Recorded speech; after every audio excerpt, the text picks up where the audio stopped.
नमस्कार, मी पंजाब डक. काय झालं, उत्तर महाराष्ट्राकडे काही भागामध्ये पाऊस पडलेला नाही.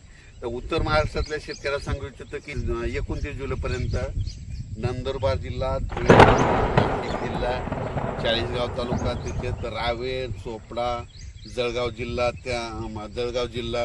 त्याच्यानंतर येवला, नाशिक या भागामध्ये म्हणजे 29 पर्यंत चांगला जोराचा पाऊस पडणार आहे.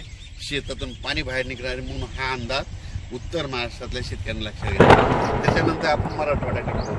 मराठवाड्याकडे सांगायचं झालं तर लातूर जिल्हा, धाराशिव जिल्हा, बीड जिल्हा, परभणी जिल्हा, जालना जिल्हा, संभाजीनगर, त्यांना नांदेड, हिंगोली या जिल्ह्यामध्ये 28 पर्यंत चांगला दुपारनंतर जोरानं पाऊस येईल.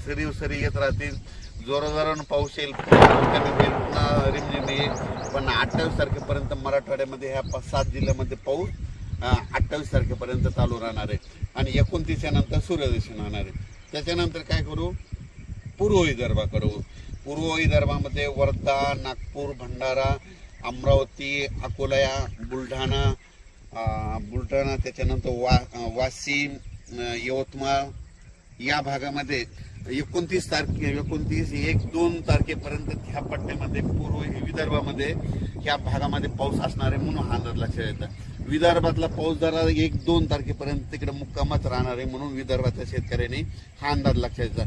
थोडंफार काय होईल, 28-29 नंतर ऊन पडन, पण थोडा पाऊस विदर्भात ते चालूच राहणार आहे म्हणून हा अंदाज लक्षात येतात. त्याच्यानंतर काय सांगायचं झालं तर पूर्व विदर्भ, पश्चिम विदर्भ, दक्षिण महाराष्ट्र, उत्तर महाराष्ट्र, कोकणपट्टी, खानदेश सगळीकडे आज म्हणजे असा रिमझिम पाऊस सुरू राहील. कुठं जोरात येईल, पुन्हा कमी होईल, पुन्हा जास्त होईल, पण हा पाऊस पडतच राहणार आहे.